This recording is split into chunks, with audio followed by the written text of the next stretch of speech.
Barbosa que la cambia, tocando para Roque. Esperaba Enzo González. Saliendo Guaraní con Fernando. Fernández busca la contra. Va el Piru. Espera Camacho. Atento Mayada. Insiste Piru que va. Arranca Piru de buena zancada. Piru que toca. Vino Ferfer con peligro. Va Fernando Fernández. ¡Gol!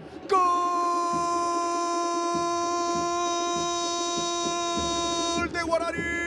Néstor Camacho con golpe de cabeza. La acción que la inicia el Piru. A pura zancada Contreras. No la dio por perdida el pase para Ferfer. El experimentado delantero que tiene Guaraní, que sabe cómo resolver. Si sigue Cubero, qué refuerzos vienen, quiénes ya nos siguen. Todo eso se va a saber en 22 días. Viene Tito, Villalba ahí en el centro, arriba el envío Roca, está ¡gol! Lorenzo, gol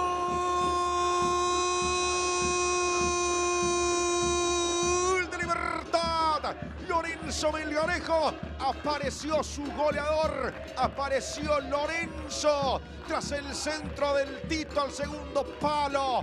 Fue apareciendo Lorenzo para conectar, para convertir, para empatar la historia aquí en la Toldería.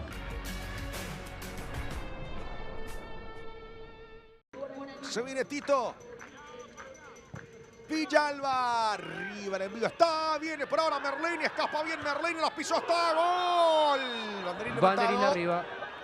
Merlini que hizo una de fútbol sala y al final estaba adelantado, protesta Merlini. Y aquí la acción, a ver.